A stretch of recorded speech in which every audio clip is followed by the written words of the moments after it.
Welcome, everyone, to another episode of your favorite show about directors talking directing from your favorite popcorn movies or also just other weird movies. I'm one of your hosts, Adam Ganser. With me is the maestro of this particular episode.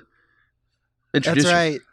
I'm Abe Epperson, and it's an Abe show. It's an Abe episode. Yeah. Hell yeah, dude. How you doing? Oh, I'm great, my friend. I'm wonderful. We've had kind of a not too warm of a September. Which, I thought it was going to be a lot hotter. I'm a little worried about next month. Right, because we had that 120 degree day last year. Right, but it could be in terms of day after day after day. Yeah. If it shifts and we have like one last just spree of heat wave, I think is what they call it. Yes. It's true. If we get another heat wave or two in the next month and a half, it might change it, but I think this might actually be one of the more mild LA summers I've lived through since I've been here. Which normally I don't care about weather, but I'm not interested in it, but August and September when people want to talk about heat, I'm in for that because man, it can get ugly in this city. True. Yeah. It feels like summer. Like sometimes you're sitting there in July and you're like, oh, if this is the worst it's gonna get, this ain't that bad. And then LA summers seem to have this way of getting you in the August and September months where it's like, you thought July was the hot one. No, it's me. Yeah. September. It's me. Early October. You didn't expect it, did you? Yeah, they really push it. They really push it. I mean, it's gonna be an Australian summer for too long. In our lifetime, right? It's just strange to consider all of the horrible things that are happening in terms of the climate and all the indications otherwise. LA's kind of had it pretty easy. In fact, we had rain we did 2 days ago. Yeah. We did. I mean, so we're not here to brag at you. We're just here we're usually on fire, so it's okay to brag. We're taking our simple pleasures and enjoying them. Now, Abe, did you want to admit to the audience that you were called the King of the Oneer at Cracked? Did you want to come out with that? Was I called that? You made us make you a crown, a makeshift crown. It said Oneer on it. Now that you say it, I vaguely remember. I vaguely remember always wearing a crown. There's something about that, about being the king of the one. Yeah. No, but he was. It's not a bit. So Abe did a lot. Abe basically did all of the really cool Oneer sketches at Cracked. There was several of them. They were always really good. I was fortunate enough to act in a couple of them, which is a thing I shouldn't be doing. But yeah, no, it's like it's a big show. Let's have everyone in it. Right, exactly. My thought. Yeah, and those were definitely. They felt like parties every time we had one of those shoots. They were very fun. Yeah, not for it's you, like probably. A performance. Well, it's a performance as opposed to the typical filmmaking that we would do. Because it'd be like, we're gonna get 10, 15 of these, and one of them's gonna be the answer. Mm-hmm. So let's rehearse the pants off of it. That's right. I think also you enjoyed having me act in them because I'm okay, and I think it just amused you to watch me do it. You know, I got that feeling. You're like, look at him trying. No, it wasn't that malicious though. No, it was just I don't think it's malicious. No. It's you've put me in stuff before. Of course. I mean, mutual admiration and affection, of course. But also keep your enemies close. Yeah, exactly. Some Godfather shit going on here. Yeah. Anyway, I introduce you as King of the Oneers because I think that's germane to the film we're going to talk about today. 2016's Don't Breathe. A film I had not seen before this morning. I was watching it, the other day, and something kind of perked up, which is that I noticed that something I do, and it was something like my, I think it's a neat little trick for saving time with movies. Mm-hmm. Something my professor at UCSD was always told me, he's like, I usually only watch 30 minutes of movies because most movies are bad, and 30 minutes is enough to tell me all of your bag of tricks. Wow. And I think that actually, there's only a few, the vast majority of films this is true of. I think that rarely, but they of course are exceptions to the rule, are films that will take such a surprise that you go, oh, I needed to watch 60% of this movie before this movie really kicked it in high gear. One of them that I can think of off the top of my head is Sorry to Bother You. That's but I cool. also think that movie is good enough in its first act that if you aren't still hanging around in the second act, like, I don't know what's wrong with you. I just think that movie is really good. I would say The Matrix. It's a movie that really kicks it into high gear late in the game. The Matrix also. Matrix is a great one. Yeah, and yeah. they're usually movies that are good anyway, so watching the first 30 minutes is going to make you want to continue to watch the film. True. But if you're watching a movie and 30 minutes in, make this rule for yourself. If you're like, I want to watch more movies, but I feel like sometimes I'm wasting my time because I'm watching these movies waiting for these things to be good. Trust me, the 30-minute rule, it works. So if you just want to save time on watching movies, and you can watch up to 2 maybe even. So that's weird to me. Same amount of time. He's only watching movies to see how are they making this movie?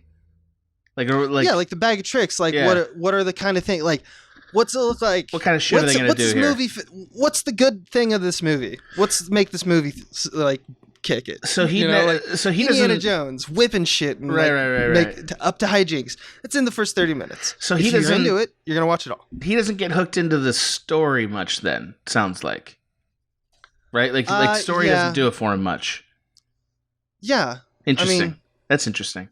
Because I think that if stories are beginning, middle, end, right?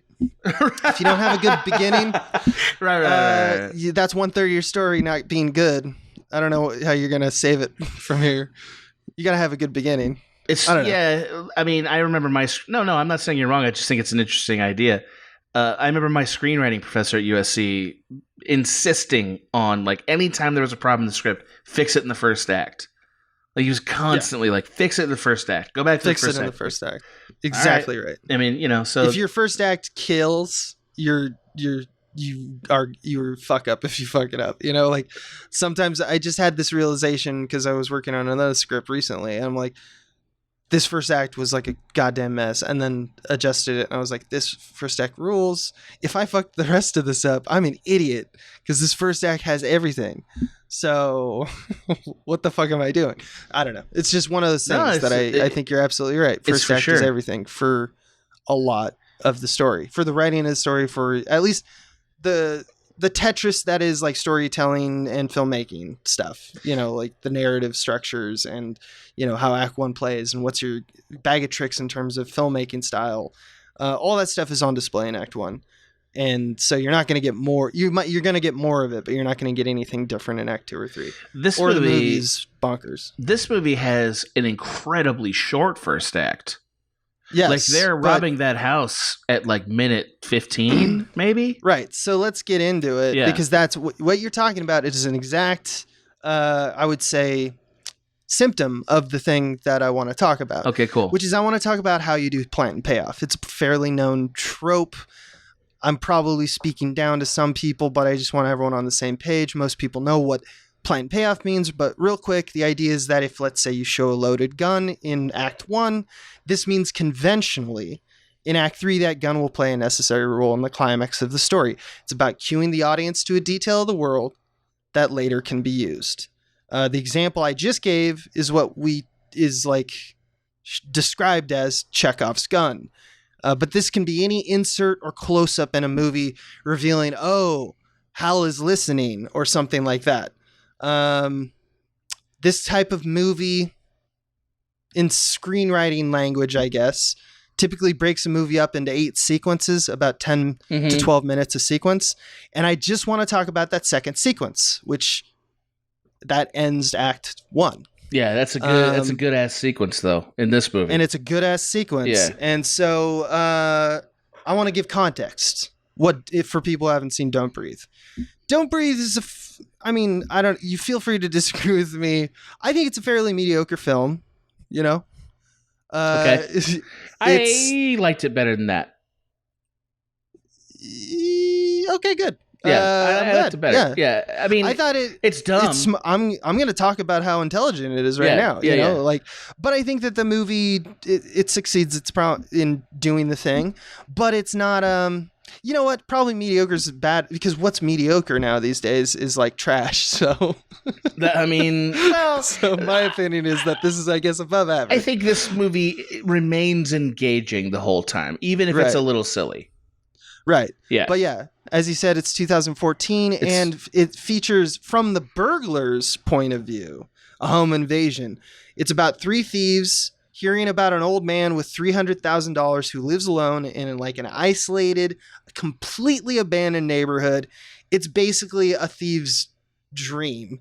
Because there's just like, oh, we can be loud as we want. Oh, we can do whatever we want. Oh, it's just great. Like no one's going to be out looking for us, right? Turns out the guy's blind. Yeah. And they find this out when they're scoping out the place in Act 1, in the first sequence. So Act 2, the second sequence is them entering the house. And it becomes this kind of, for the rest of the movie, a game of cat and mouse where nearly like supernatural blind man named Norman Nordstrom attempts to find them and kill them just within his house because he's locked them in from the inside. So just to clarify, would you make the case that in this movie, basically all the way up until Money gets shot and killed, we're in the first act? Is that what you would argue? Mm-hmm. I mean, traditionally speaking, it's like once they're robbing the house, the first act is over. But I also felt... I mean, it's around there. Okay, great. So I felt when I was watching it that they were doing something very unusual because the robbery... They had almost no debate at all on the robbery. And then there should have been debate for the robbery, which it becomes clear as they jump into the house.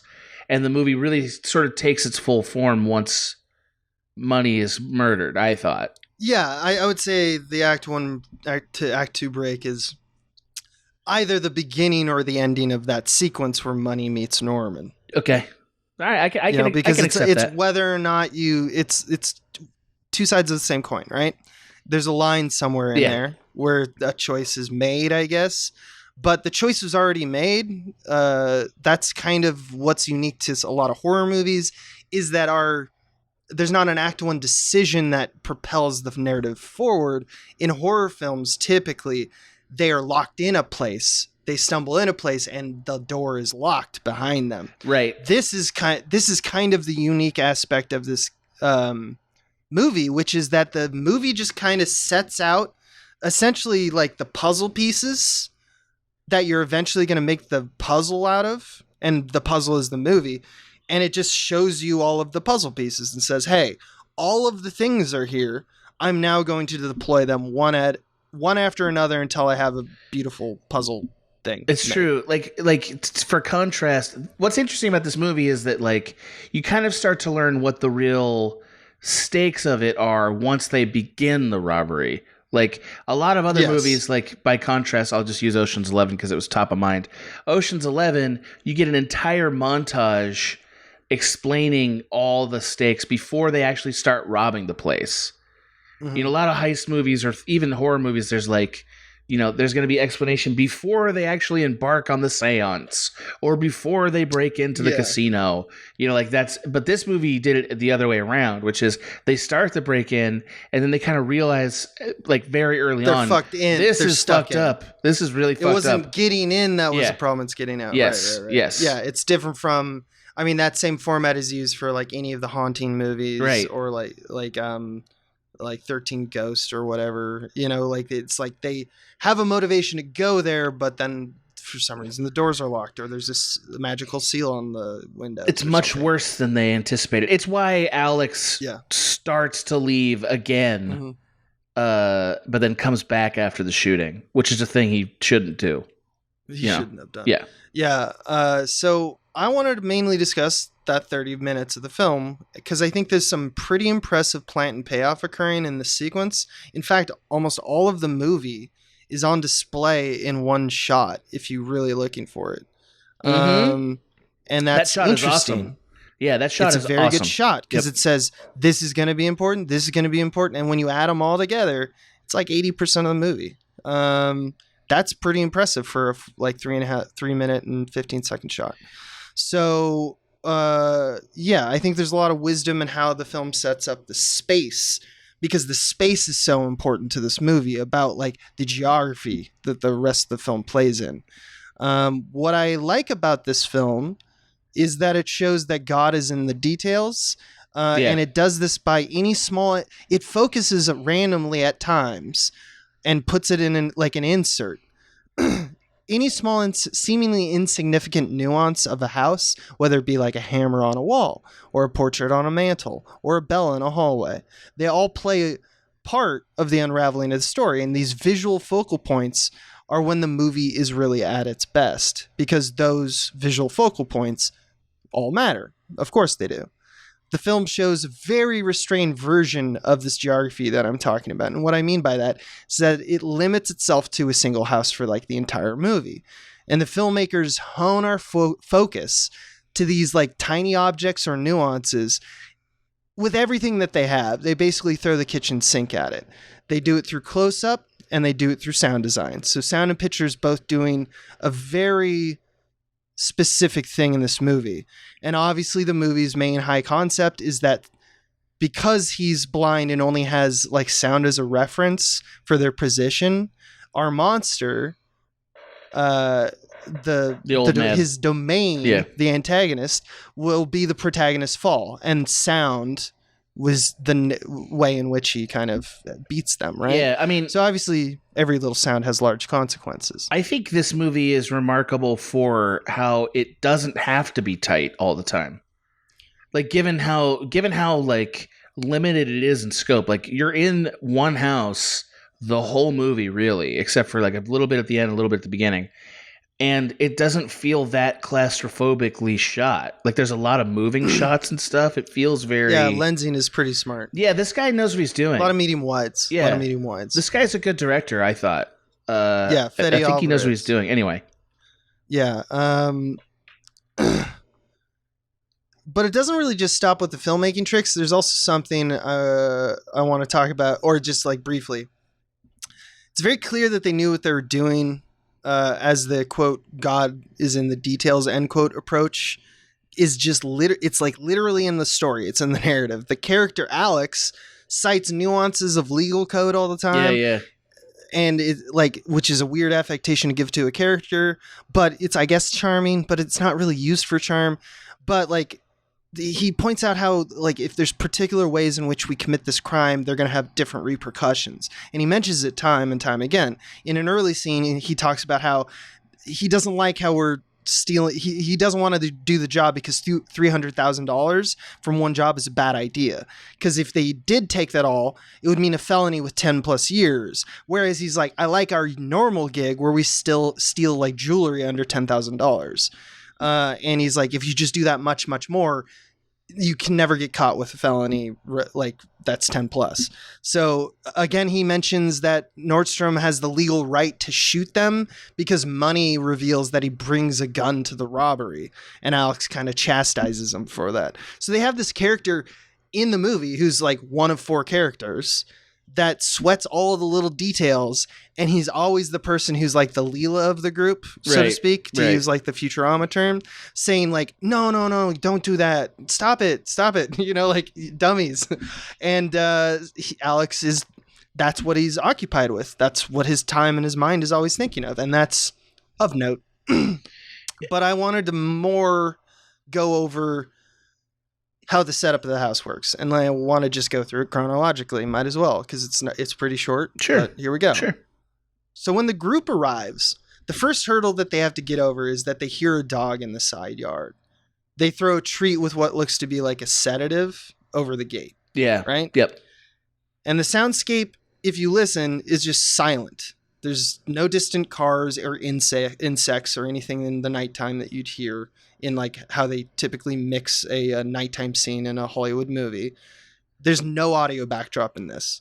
We only hear a fairly deafening bark as they get closer. Yeah, wow. Like it's really loud as soon as you get there. And when the dog eats the treat, even though the dog's off screen eating the treat, we hear the sound of eating like it's right in our ears, right? So already the filmmaker is cueing to us, there's going to be something supernatural with sound in this movie. Although, as a casual viewer, you don't really notice it.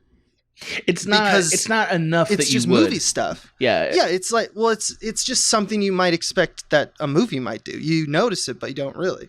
I mean, I don't think that the average moviegoer can tell when, unless they really draw attention to it, when the sound design is being manipulated. You know? Yeah, and they're really drawing attention to it in this movie. And they're still kind of getting away with it, I would argue. Yeah, I think it's early enough in the movie that big offers are like, oh, that's fine. I'll accept it, right? I mean, for instance, I don't think they ever said, but like basically sound design implies that this blind man lives alone on this block.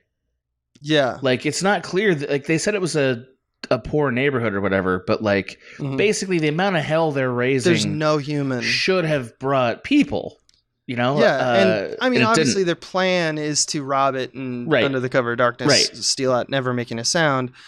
So that wasn't necessary to their goals, but once the reveal happens that it's a conflict now, and like he's there and he knows that they're there, sound needs to be one of those things that the narrative, the scripts just solves and just says no one's around, so no one can hear. Yes, and it does that in a way that I didn't think about it till just now. Yeah, which is like a lot. I mean, there's 5 houses or whatever. You can see them all. Yeah, you can see. But you never ask anything because of the sound. But they're all boarded up and abandoned, and they did all the work in order to make you believe that. I don't know what this place is, but I bet there's a place like that somewhere. It's Detroit, right?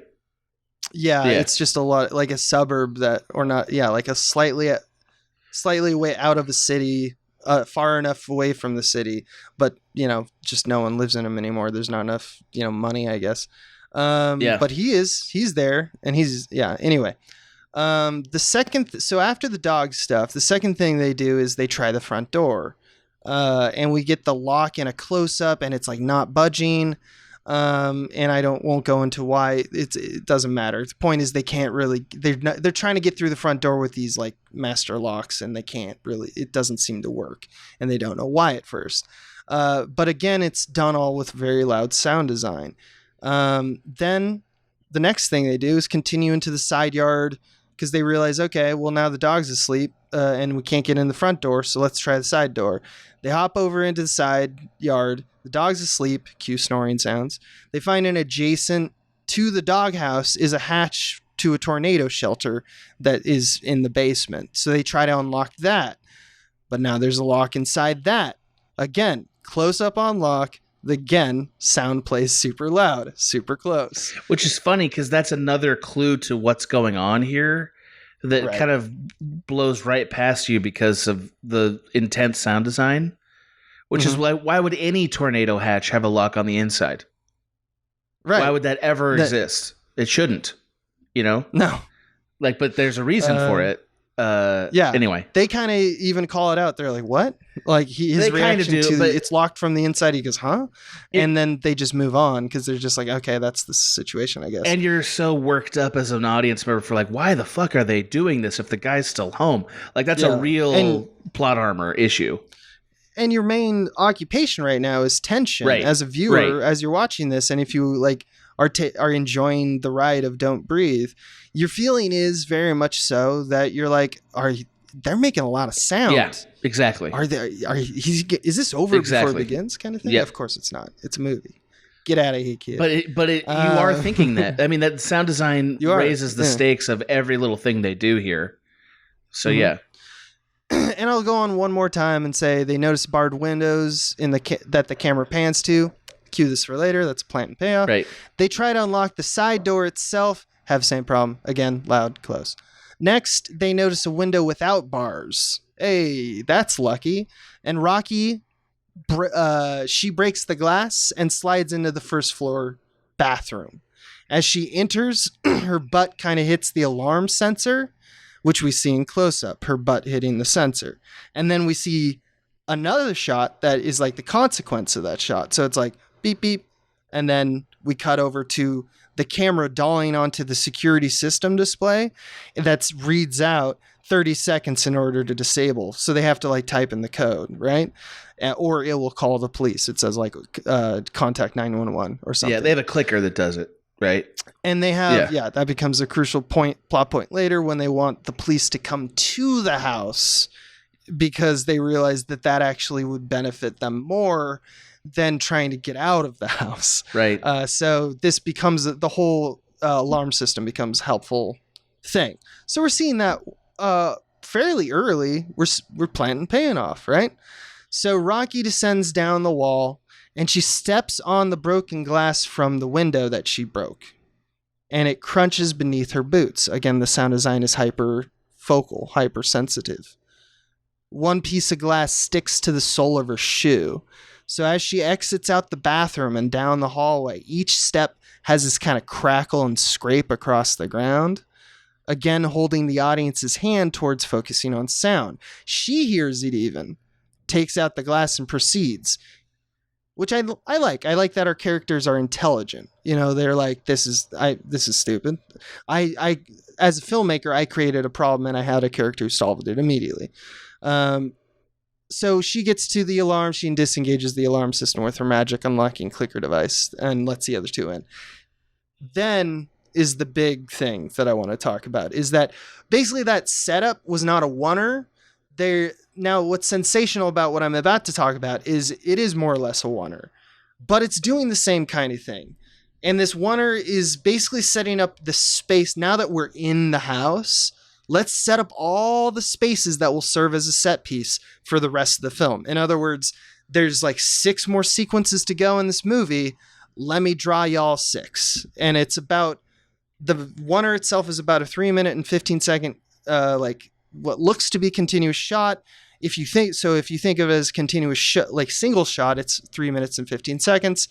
But I don't know about you. I'm sure you could have counted or you did count. But my eye tells me that it's actually 5 shots with 4 cuts. There were cuts. They didn't pull a true. They obscure, your crown is undiminished because he had to cut for sure. Yeah, the cut, and that's smart because you don't notice. Who cares? Yeah. So he usually cuts when it's like panning through something that's black. Yeah. He still gets credit, but he doesn't get the crown. It's still very good. Doesn't get the crown. Plus, he went through floorboards, which I'm gonna break. I loved that in hindsight. At the time, I was like, "Oh, he's doing some Fincher bullshit, showing, like he's doing some Fight Club shit." You know what I mean? Like that's the kind of thing. But it's like, nah. But there's a whole sequence that's in this crawl space. Yeah. Yes, that's what I'm gonna talk about. I know. I'm gonna point out the times that the camera leaves the protagonist while they're looking around the house, checking to see if Nordstrom is still awake. Because that's their first job as soon as they've broken in, right? Is to see that, all right, no one's fucking in Which, here. by the way, is a weird thing to do in a movie.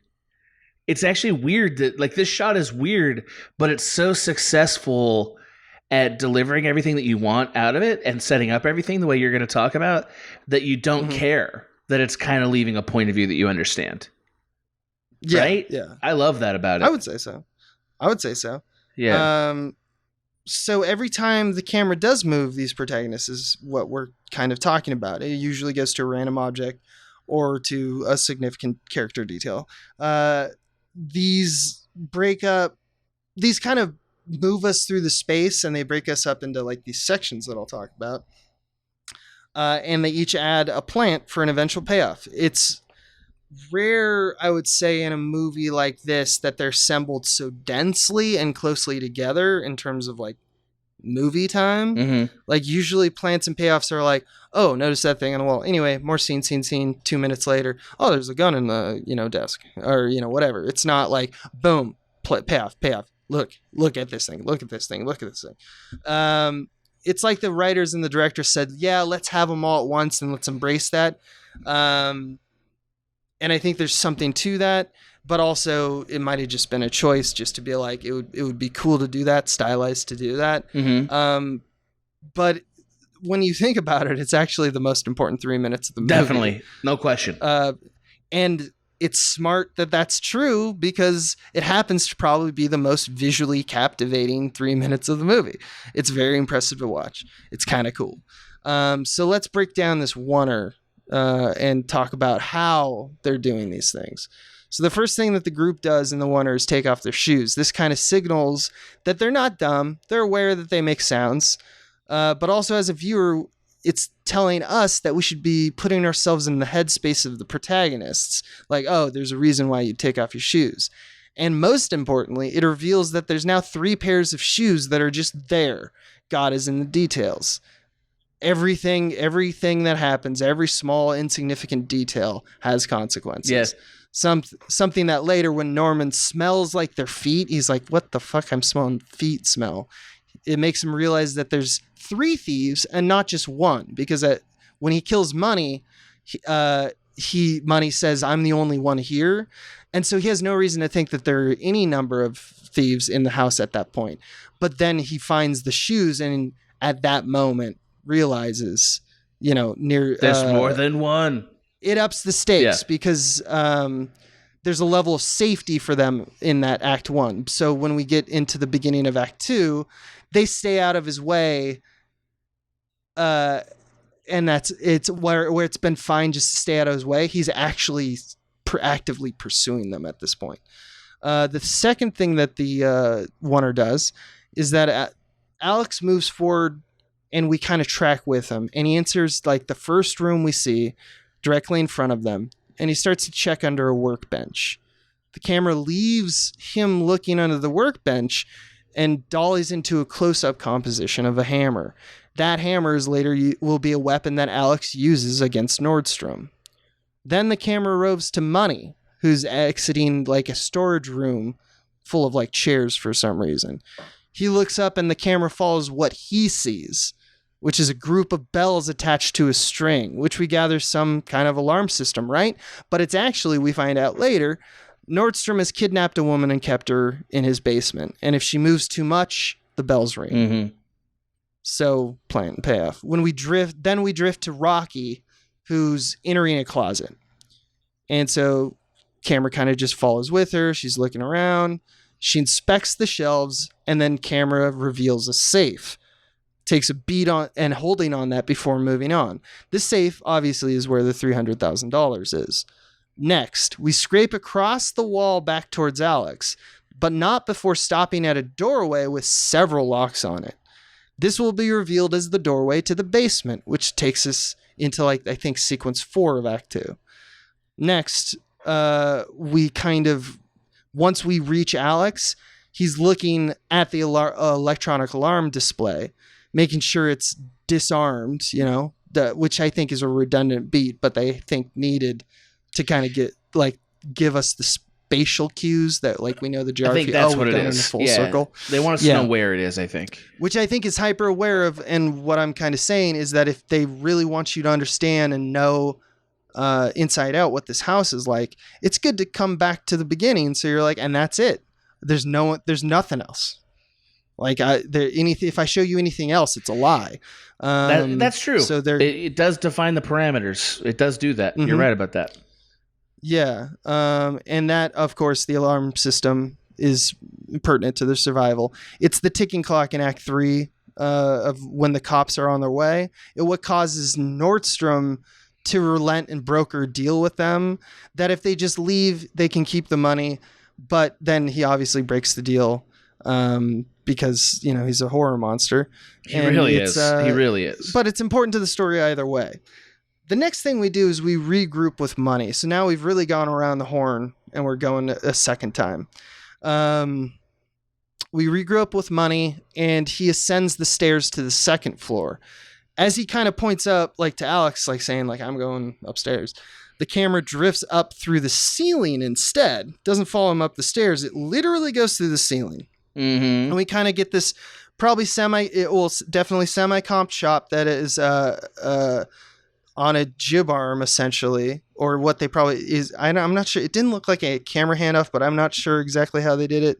It could have just put the cameraman on a crane in the first shot and then just had a stable dolly up in a stage. You think those pieces were all one shot? No. Oh. So everything I've been describing is one shot so far. Right. But I'm saying But you think then we go up and through the floor space. Right. That floor space shot is its own separate Yes. shot. I'm just talking about the seaming together. I see. Okay. That made me curious. Okay. Yeah. So, so the crawl space, the reason that that's important is that in deep in Act 2, I think like probably sequence 5, that becomes like huge set piece because Rocky needs to get out of room and she gets into the ventilation crawl space and like the jog chases her and it's a whole thing. She gets knocked out. So we use that for like an entire 10 minutes of the movie. Once we have then phased through the crawl space, the camera assumes for like the third shot, but like we're still watching a continuous shot, right? The camera kind of assumes a pseudo POV of Money because you don't see Money like in the other shots. It's always been like grazing their shoulders and like focusing on person, and then they look over to the left, so camera pans the left. This is just literally like, okay, you are the person Money because you're getting really close to these bedroom doors and you're walking kind of like a human. At least the camera is. So he enters Nordstrom's bedroom and the camera swipes past more picture frames and they kind of like take a beat while they scan across them, which is an unnecessary move except for the fact that it shows him and his daughter and him and the service.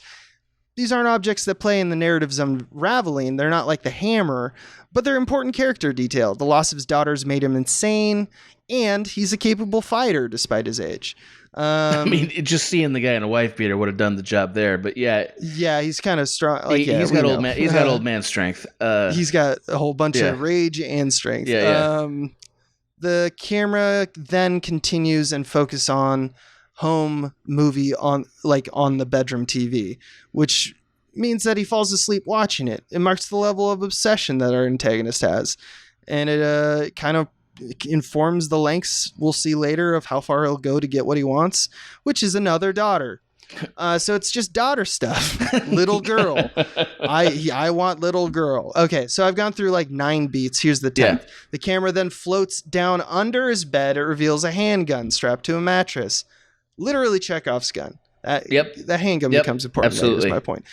Number 11, and kind of finally as we set. So that, by the way, I think the mattress is another shot too. That's the other couplet.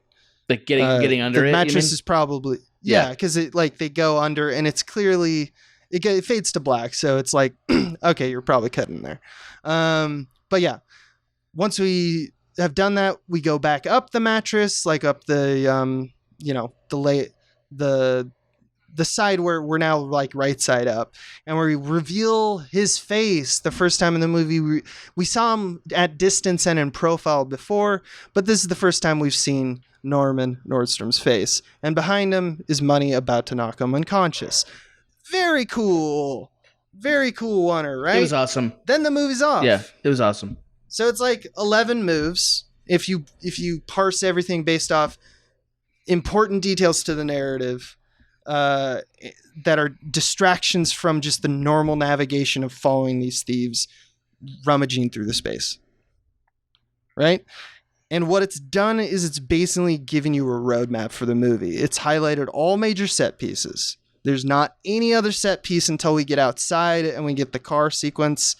We even come back inside. There's not any location really that we haven't seen other than the outside daytime stuff, which is very little. Yeah. It's giving you the contextual geography of the entire space in his house. And it's giving you some character detail that you didn't previously have about Norman, our monster. Yeah. Okay. It's so like, just to comment on what makes this so rad. I mean, most of the time, like in a movie, there's the first 30 minutes, there's debating whether we're going to take the journey at all, right? Especially in a horror movie. Then they do. And then you spend some portion of the next 30 minutes learning the ropes of the place before the real horror can begin. Right. So like the horror starts to really peak around the midpoint of the movie, and then it really gets, and then the last half, it's like gets kind of bananas, right? Which is why a lot of horror movies are slow. This movie, the idea of, because they're all snooping around, the camera floats free and then sort of gives us all the essential elements, like literal plot points that we're going to need. so that we can get to the horror right away is brilliant. I mean, it's just brilliant because it truncates the time. So like by minute 30, one of our characters is already dead, which is pretty surprising. It was like, oh shit, like we're really getting somewhere. It's just a huge time saving measure, and it means you can do horror thriller stuff earlier, which as an audience, like, you know, you should just be appreciative of that, right? So you don't have to learn before the horror finally happens. I love that. Yeah. Yeah, it kind of puts us on rails now because there's nothing new in the sun. It also, you know? Doing it this way makes me feel like the world of the movie is not as confining as it would feel in, like, I don't know, Evil Dead 2 or just any movie that's like locked in one place, or even Panic Room. Like it made it feel spacious enough that I don't feel frustrated by the claustrophobia, but contained enough that it feels like, man, they're never going to get out of there, you know? Yeah, I also want that to make that clear. Yeah. This isn't the only film to do No, this, not at all. nor is it the only way to do this. The fact that the movie decided to show all the plants in one shot is kind of a sensationalist approach. And you mentioned Panic Room, and I think Fincher had this similar approach to the framing of the space in Panic Room for the audience. And I think it's something that the filmmakers of this film were pretty aware of, as they basically use the same technique of going through the floorboards. And the speed of the camera feels very reminiscent of Fincher's camera in Panic Room. So yeah, I think that there's a lot of intelligence that other films have about this plant and payoff system. This is just one that I didn't expect to find in a movie that's like Don't Breathe. That seems like I don't know, just a very kind of a disposable movie, right? A movie that seems like, okay, so it's even its name is a trend in horror movie, like, you know, Get Out, Don't Breathe, you know, like we're getting a lot of these types of movies, or like Trust No One or whatever, or not Trust No One, but like, isn't there one that's like, I forget. Trust No One could just a bunch of easily be a movie. You could, like, nobody could easily be a movie. Yeah. It's just Mulder is the monster. You're locked in a house with Mulder, and it's called Don't Trust No One. That's an idea. Yeah. No, it's just this, there's a lot of flags that go up for me in terms of, like, this is a movie that doesn't necessarily have any, like, it's just going to do the standard, you know, treatment. Yeah, doesn't, it's just going to... It doesn't feel like it's going to be not gonna do anything. Ambitious. It doesn't seem like it has ambition to it. Right. Yeah. And what I like about it is that you won't find one audience member who has watched this movie, in my opinion, I don't think so, that questions the geography of this house. No way. Everything is super clear. This is important in horror, especially because suspense is built by you, the viewer, thinking about whether or not the character will make it to a door, or if they'll have time to crack the safe or whatever. You've seen how long it takes to traverse things, how big things are, where things are. You already know this, so now it's just a game of how can the film surprise you with those givens. I think that's what makes for a good horror movie, is the fact that if the monster controls the environment and the protagonists are susceptible to the environment that the monster has complete control of, what can they get away with? What can they scrap together piece by piece to actually come up with a W? And that's called tension. That's called suspense. And this film is basically dunking the first aspect of suspense, the plant part. And not many movies do this. It's true. A lot of movies do the other thing, which is surprise, which is that I'm just going to play music and have someone alone in a space. And then guess what? You're going to feel spooky because they're going to start looking around and they're like, this is spooky. And then suddenly a spooky thing happens. Like a ghost comes out and you go, ah. so, you know, you watch movies. I think this is better. I do too. I think this is good directorial work. It makes me appreciate, like, so every time that we talk about this genre, I like to think of one of my favorite movies, which is Jurassic Park. Which is not a horror movie, but it's the same story type, which is, you know, you're trapped in a place with monsters and you got to get out, right? Even Jurassic Park, one of my favorite movies, spends a good 30 minutes training you on what kinds of dinosaurs there are, what avenues for escape are there, and telling you, hey, there's a storm coming. Before it works for adventure. Yeah, before they let the T-Rex out. Tour the park. You know? Yeah. Like it takes a while. But also in that movie, it works to the advantage because we're so desperate to see the dinosaurs that withholding them makes them even better. It's like, oh my God, you know, like, so he had a great monster. It's just like, you know. Yeah. It's the goat sequence. Right. That's the sequence that all of that comes to pass because you're like, let's bring the goat in because we're tired of this bullshit. Of Give us the fucking dinosaur already. Show us the monsters. And then the goat disappears and we all go, oh, fuck. Yeah. Oh, fuck. And it's a plan. My grandma screamed, like, it's become a family joke. The scream at that goat leg falling on the on the top of that thing. She went, ah! Like that, like screamed really loud. She was the only one in the theater, and it was amazing. Yeah. Spielberg has a interesting notion of horror. Yeah. Because he sees everything. He likes he likes the bottom up approach of everything. And what I mean by that is looking up at stuff, you mean? Child down looking up. So like, because it's through the eyes of a child, even Jurassic Park, and I do mean, but I don't just mean like low angle stuff. Like he does this thing where the horror comes out of the perspective of the people witnessing the thing. Like children do. Children are often outsiders who like look in and see like, I don't know, their family getting their mom and dad getting a divorce or something like that, or they're watching as adults decide their fate or something like that. These are usual like trends in Spielberg films. So the horror is always very observational. That's very different than this camera. And Don't Breathe, the camera is very intentional and inquisitive and saying like, look at, and it's also inquisitive because it like meanders and like is like, what's this? It takes moments where it definitely has an affectation. And I believe that about camera, and I think people feel that with a lot of these like oneers are great examples because that means the camera operator is just so intrinsically involved in just like the flow of the shot. But camera doesn't always have that affectation, and Spielberg's doesn't. Spielberg doesn't. It appears always as an observant in its nature. It's always in the right place because Spielberg's Spielberg, but it's always transparent in that it's just like, and then we see them watching, and then we see what they're watching.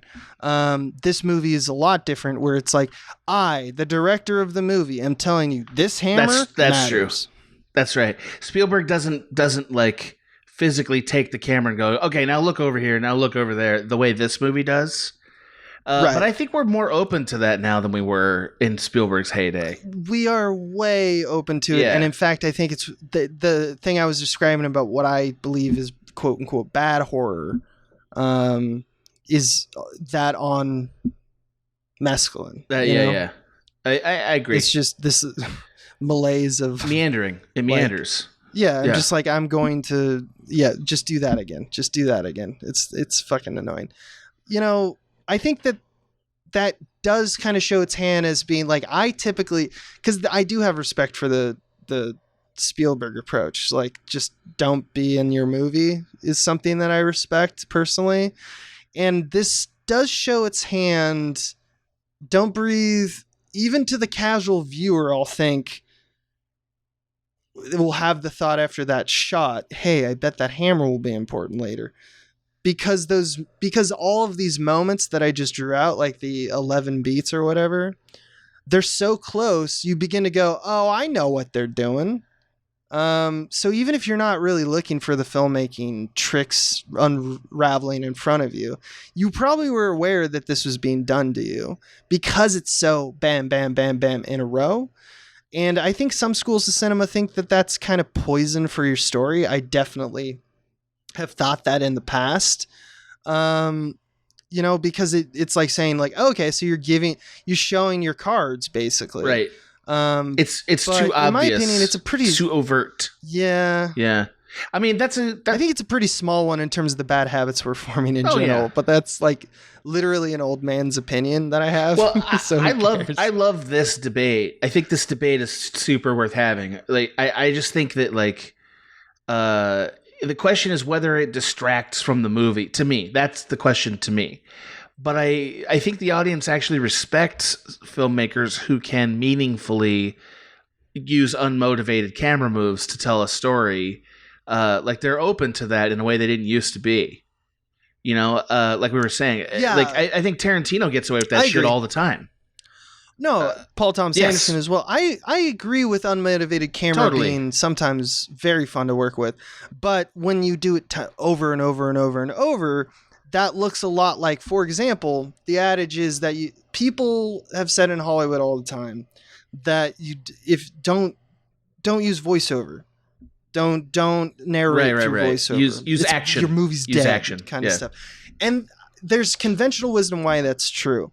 And then you think of some of the best movies that you've ever seen, and you realize that like that's not true of all of them. There's several movies that you can probably think of right now. They use like a person narrating as like a part of the intrinsic part of that. A lot movie. of noir films.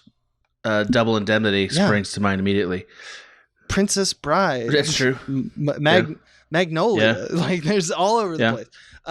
But I think the reason is that you know, typical thing, you know the rules and then you can break them later.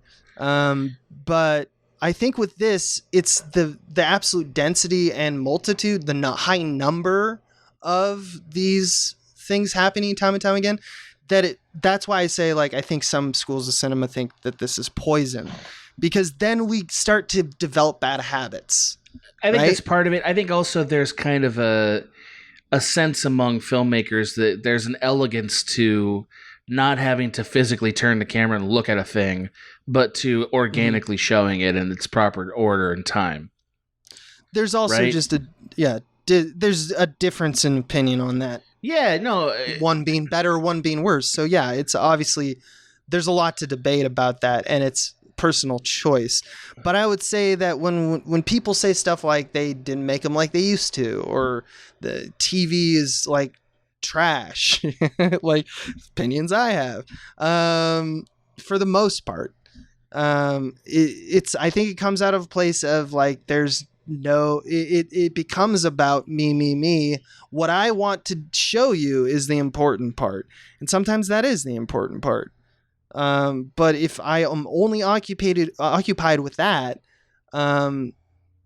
it makes for a very egotistical kind of dynamic with the audience. It's true. It becomes, I'm doing this because I think I'm so good. It could be that. I mean, you and I have argued a lot of times about what you've called transparent camera, which I think for this purpose is like using the camera in such a way that you're not aware of how the camera is telling you the story. You're not aware of that. Right.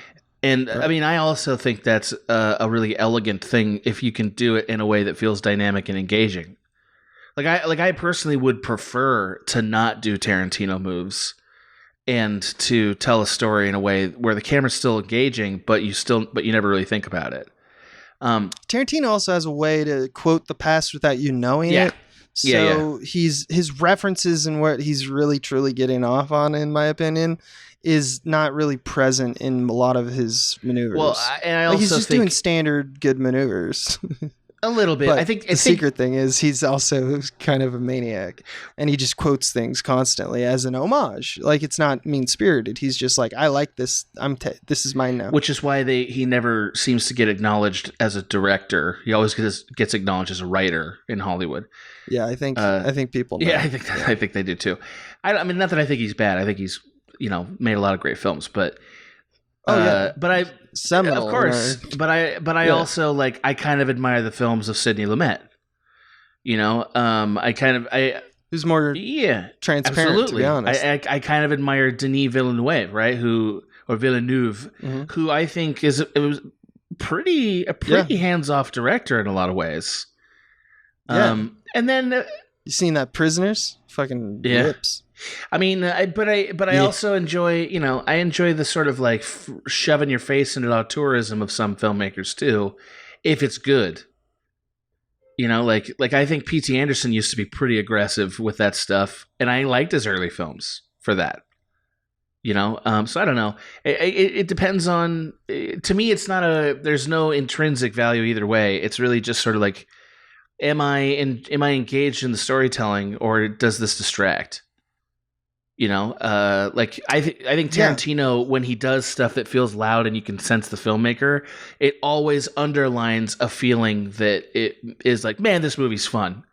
Like he's always underlining that. I think when your goal is to distract, it's a very good goal.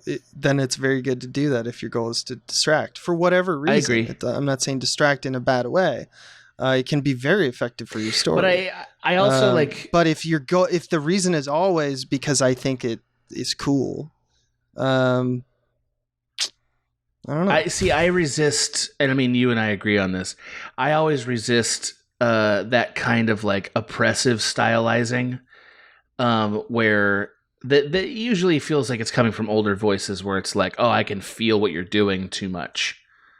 Like I'll never forget, I was sitting in a USC class. It was when I was directing a short film, and like it was like the first day of dailies or something. And this DP faculty was like, I feel like I can just feel the hand of the director too much on the dailies. And I was like, where? And just in general was the answer. And I was like, well, then fuck you. Like, if you can't tell me where or how, that's just saying I don't like the movie. I don't know how to help you with that. Yeah, if they were like general to, like, I feel like my response would be like, so everywhere? Yeah, right. So literally all of it is too directed? Do you want a movie that's just lazy camera shots at whatever? So let's dial it in. How much direction should I give? Exactly. And I was like, I'm not going to win that argument, and that's not going to make this class easier to get through. No, you're going to win that argument. Well, I'm going to win it in principle, but it's going to make I would have won that argument. It's going to make my whole semester a nightmare, so I didn't do that. I don't get. It's not my fault. I didn't make this bed. They made it. I'm just having to live in it. No, I'm not gonna fuck you. You're making a shitty bed. I'm gonna live in the bed. I'm gonna shit in the bed too. I'm gonna make it a little better. We're all gonna. Yeah, I'll shit in the bed. We're all gonna shit in this bed. We're revolting. Look, your bed making skills are poor. Let's just face it. And I got a shit to give. So here it is, right in the bed. Yeah, it really. It does bother me. I hated that. Yeah. It does bother me when they can't do that. But that's different from. But it's really. I think you're fairly transparent. I mostly, but not always. Like I'll do a cool shot. You and I know that. Well, I'll do a cool shot when I can. Cool guy. With a cool yeah, shot. I'll put a hat on it. I'll put a hat on a shot. I'm like, look, you're talking to the king of oneers. The okay? Oneer King. Oneer King. I love that everything that I've said in this about all of my opinions is immediately nullified with the fact that I was You're the Oneer boy. A guy who kept choosing to do oneers. The loudest thing you can do with a camera, probably. Abe, though, other than like, I guess just like shake it really, really fast. Like that would be pretty loud. Abe the Oneer Wonder. I mean, you slay a king. That's what you do. You slay with wonders. Yeah, no, it's I have a very complex relationship with myself. Well, I mean, all filmmakers do, right? Like, I completely understand why I don't like filmmakers that don't rely on the craft and like actors and all their collaborators to tell their story, but feel like, no, I gotta, they treat the camera like their own dick. Like I gotta shove it in the thing that I need you to see and want, like, and it's just, that's exhausting. There's a problem there. Yeah, it's exhausting. Like that's not fun. It's exhausting. That's not the work and the storytelling of a person who's mature, and I want mature story. Yeah, and I want to be everyone should think I'm an adult and I'm professional. And I'm the king of professional. I don't like it when they do that bad stuff. Right. I'm good at my job. That's what I want people to think. So this is the way. That's fair. I think you're doing pretty good. I'm so good at being professional. Yeah. You wear a tie for your tie. Your tie has a tie. I'm so professional. Yeah. Everyone knows this about me. And anyone who says otherwise is a liar without a tie. Fuck you. Yeah, I think that's it for this one. You did great. I just want to point this out because I was watching some movies and I was like, hey, this is a good part of this movie. That Oneer is super cool, and like it's hard to communicate to a person who's not a filmmaker how creative it is to choose to set up your entire second, third act this way. Like, you just don't see that much. Because it's kind of a bold move, but I mean, I was watching the movie and my reaction to that show was, oh, this is cool. Like I was aware of it, but of course I wasn't, you know what I mean? I'm looking for it. That to me says that it works. Like, I didn't watch it and go, all right, settle down. You know what I mean? Like, that's my reaction when it's a lot. You weren't angry at it. Yeah. It didn't feel like the dick wagging. No, I thought it was cool. I actually respected the guy for it. Pretty. Yeah, I think so. I think that's my takeaway as well. I did say the whole thing about, like, some schools of cinema think that this is, you know, a little embellishing. But in my opinion, again, small in terms of the bad habits we're forming, and, like, honestly, fairly transparent work. I suggest people go and see it, or at least, as I said in the beginning of this podcast, watch 30 minutes of it. I think they'll genuinely enjoy it. Like you said, it was a mediocre film, and it is from, like, a logic point of view. Like, there's... I changed that. It's like a B. It's like a B. Yeah, which, I mean, again, it's a horror film. A B is not so bad, you know? Yeah, that's true. In terms of horror films, like, comparative to its genre, I think that should be the true metric. Like, if you like horror movies, you're probably going to like it. Yeah, I think so, too. I mean, I think it's clever. It reminds me a lot of a thing that's been going on in video games for the last 10 years, which are, like, sort of these, they give you no weapons, but you have to survive by hiding, essentially, like the Alien Isolation game types, you know? Right. Yeah, and I think it's a really good version of that, honestly. Yeah. So yeah, man, well told. Well, thank you, sir. Yeah, of course. All right, catch y'all next time. Adios. This has been a Small Beans endeavor. We're a bunch of pals who make podcasts, sketches, music, web series, and movies. The Beans always have new ideas percolating, so make sure to check us out at patreon.com/smallbeans. That's patreon.com/smallbeans, where you can browse all of our current and past content, see what we've got planned in the future, and learn how your support can help the small beans grow into huge, giant monster beans. If you enjoyed this content module, please like, rate, subscribe, or tell a friend about us. We love you!